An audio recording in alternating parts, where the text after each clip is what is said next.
It's time for Veterans Issues, the show that brings you information about veterans, military, and their family. Now here's your host, Ken Rollins. Welcome to Veterans Issues. It's Al Yodel in there today. This is Ken Rollins, and I appreciate you tuning in. And today's guest is Colonel Bob Baker, and he's a retired colonel, and he's got a very interesting story I want to share with you today. Get you up in, stay tuned, we'll be right back. Welcome back to Veterans Issues. Appreciate you tuning in today. Hope you all have a good time getting ready for spending a lot of money on Christmas and helping the economy, and boy sure needs it.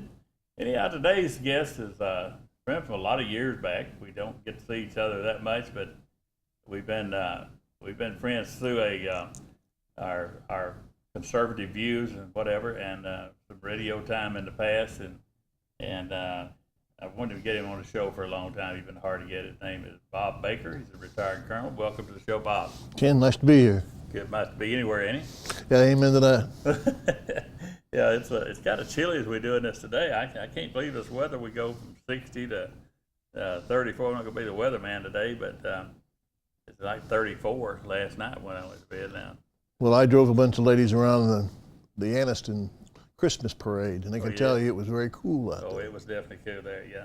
Well, this, Bob, you've got a story that's not like a lot of other people. I got a lot of friends that's been on here, the retired 06 colonels, and they all got different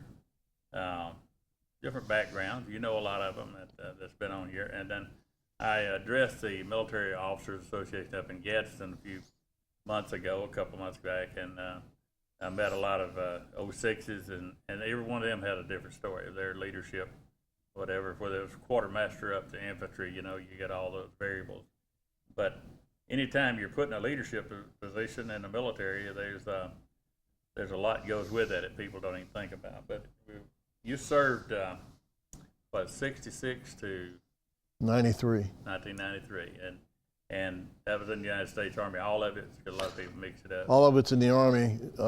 My proud part is in 66, I enlisted in the infantry, which was not the thing to do at the time, but I had a friend of mine was killed in Vietnam, and I just wanted to get my pound of flesh back for him. His name was Ken Wentz.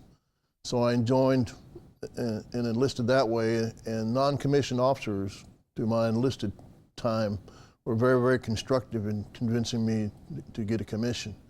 And I owe a lot to the non-commissioned officers who supported me as an enlisted soldier and supported me as an officer, because the non-commissioned officers are the heartbeat of the Army. And no matter what level you're at, good NCOs are very, very valuable. Well, they are. Now I look on it, but there was a point when I went in boot camp, there was a little buck sergeant named Adams that was the lowest piece of human flesh to me. He made me walk like a duck, quack like a duck. But then what it did, Bob, is I knew I couldn't beat him because he had them 3 little stripes on. So it made me say, I got to get me some stripes. So then when I became one, it was a whole looking through different glasses. Yeah, I agree with you.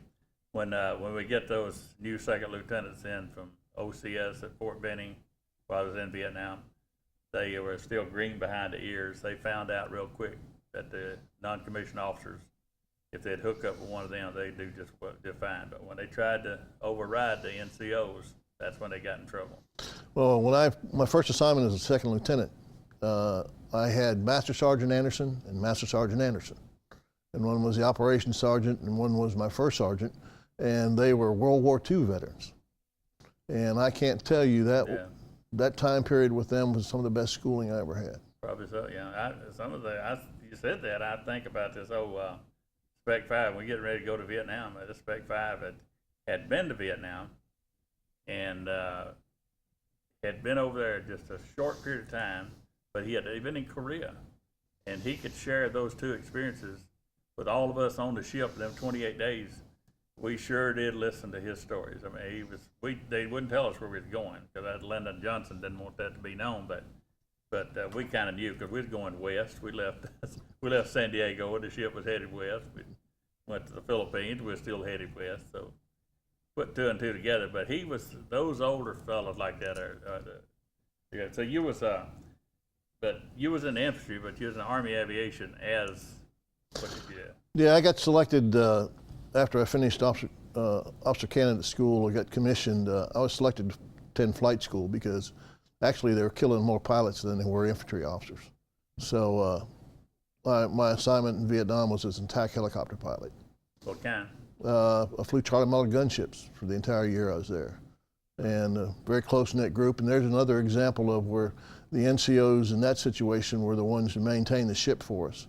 And so when we fought together, 2 teams, 2 ships as a team, those NCOs on each ship maintained those ships for us and maintained the guns so that we were functional. And we developed a very close-knit group. Even to this day, we have reunions that I go to.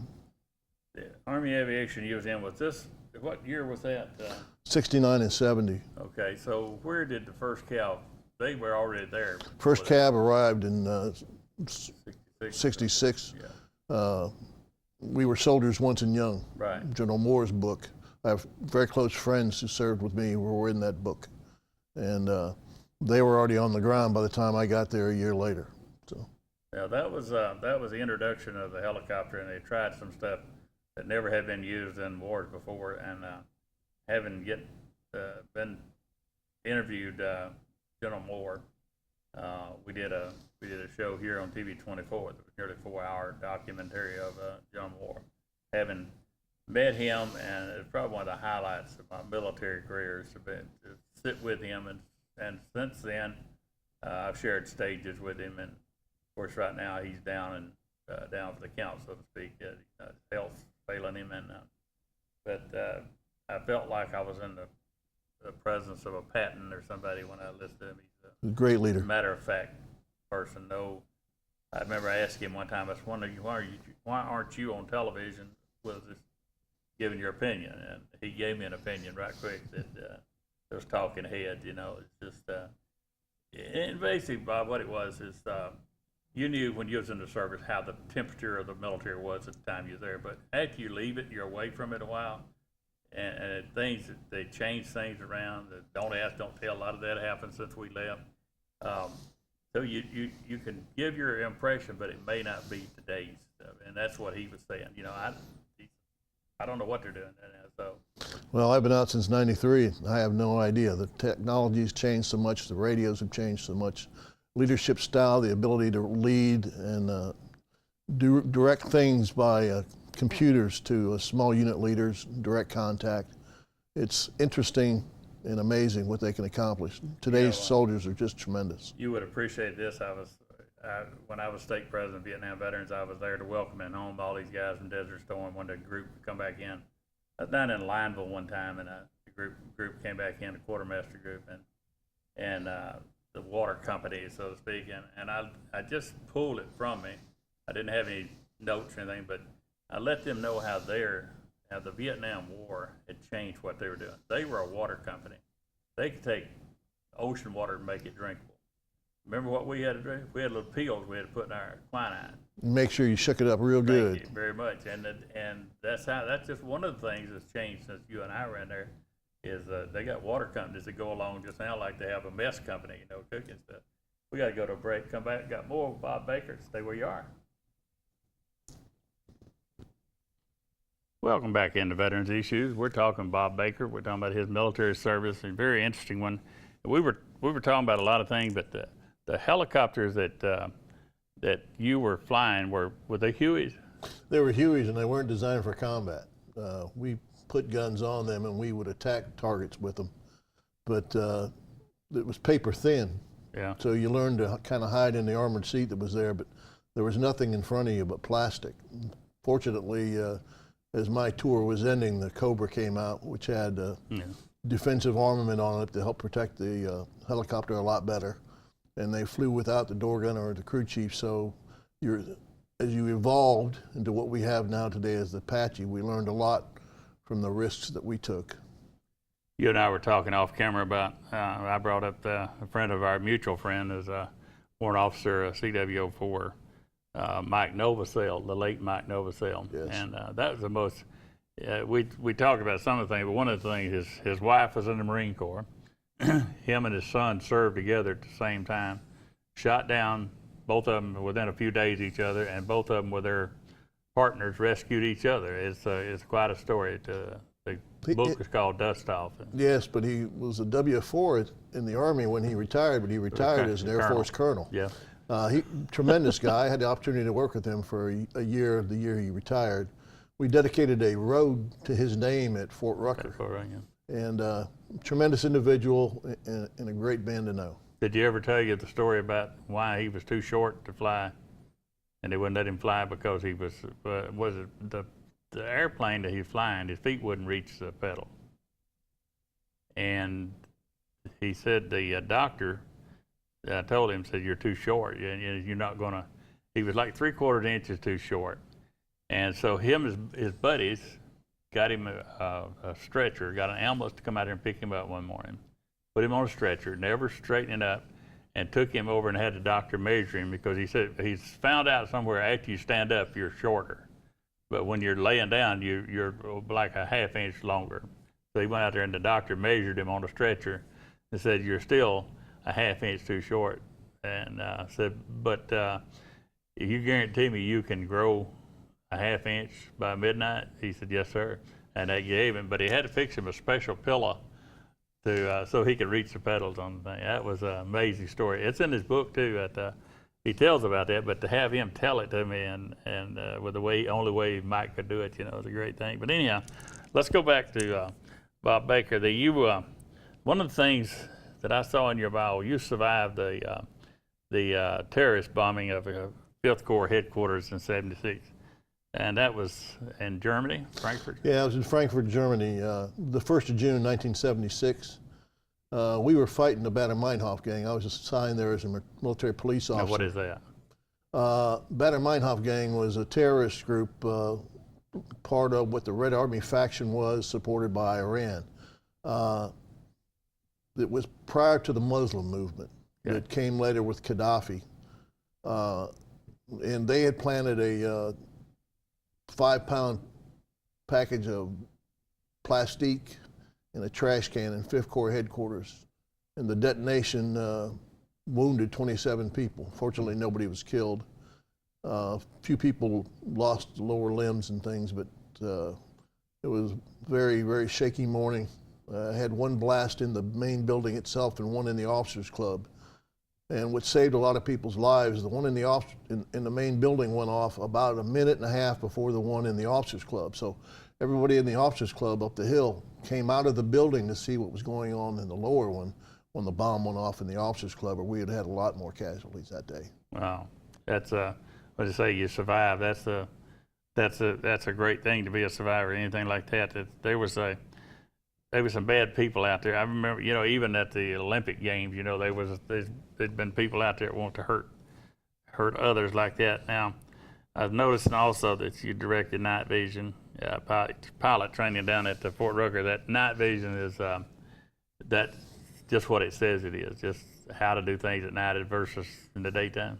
Yeah, it magnifies the night tremendously.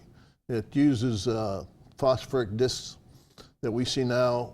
Back then when I was doing it was the Army-Navy Vision System 4, which was a very heavy, awkward system. If you see TV today, they're down to what's called the ANVIS, the Night Vision System 7, which is just 2 ocular tubes now, which is very, very efficient.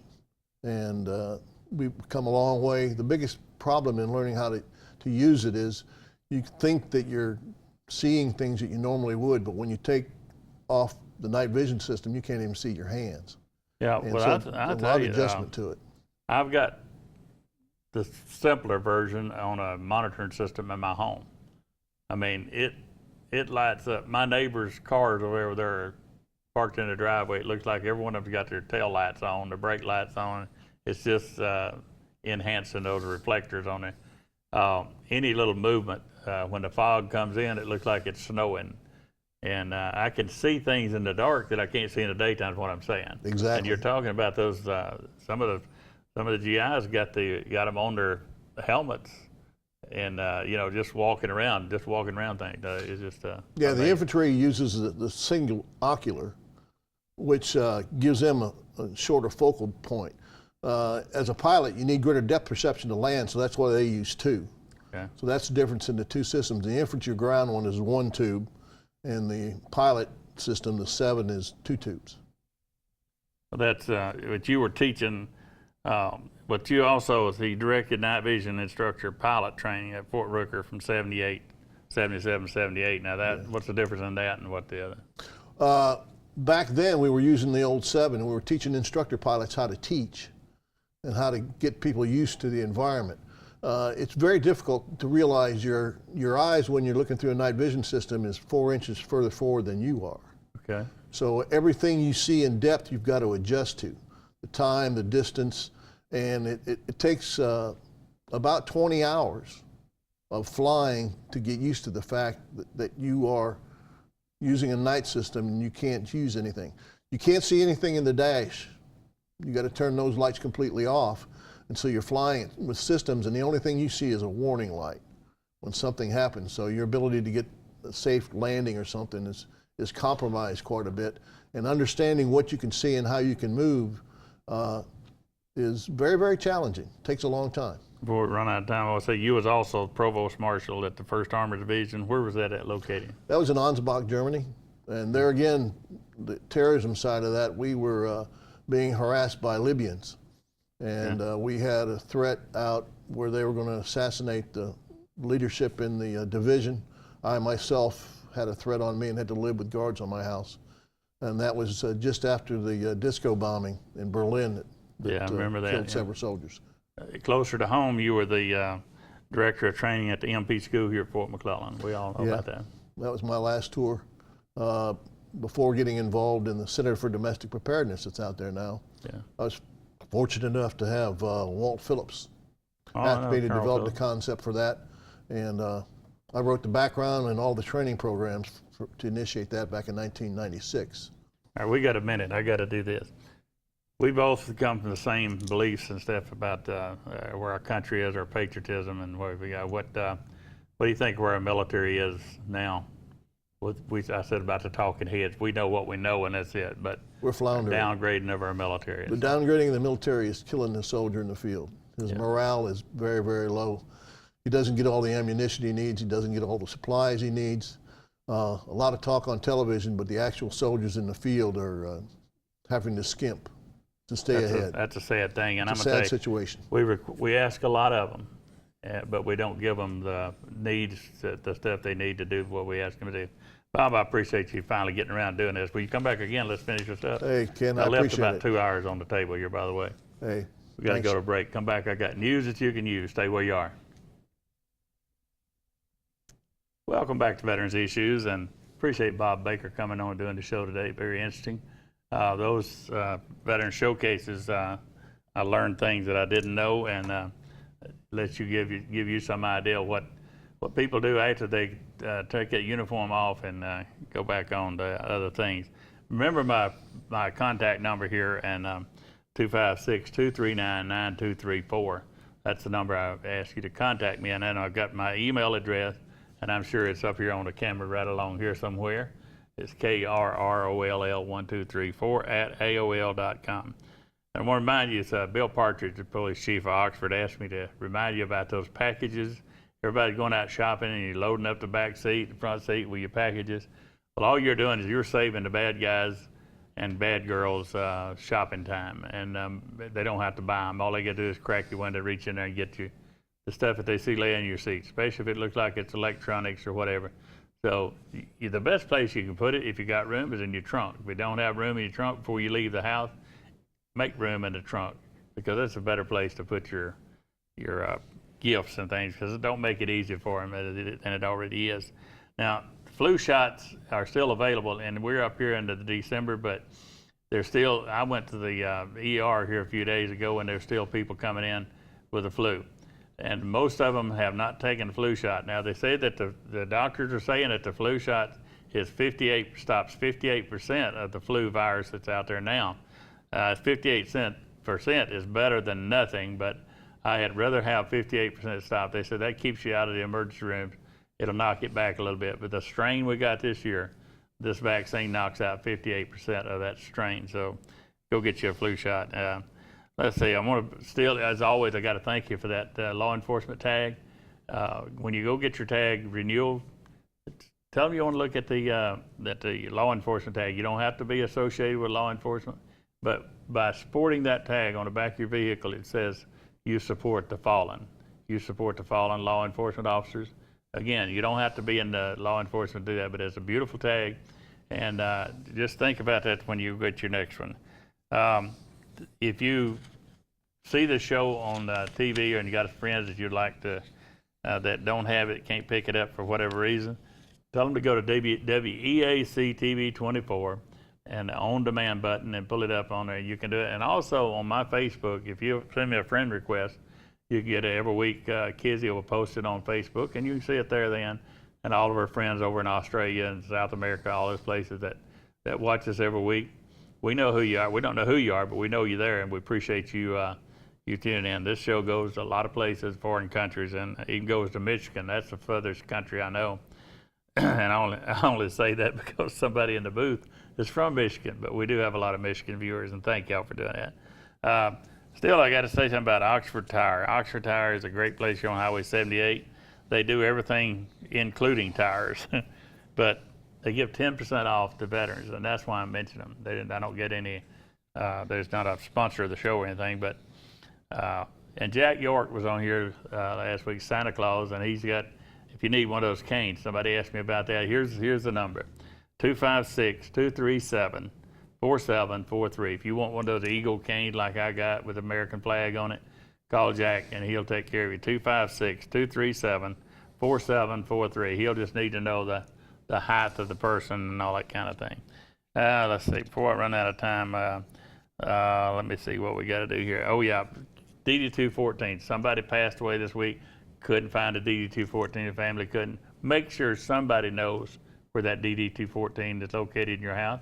And so this week's salute's going to go out to all those bell ringers that out there for the Salvation Army. That's a great organization, and me and one of them got to sing a little bit of Elvis, oh, have a blue. We'll see you next week here on Veterans Issues.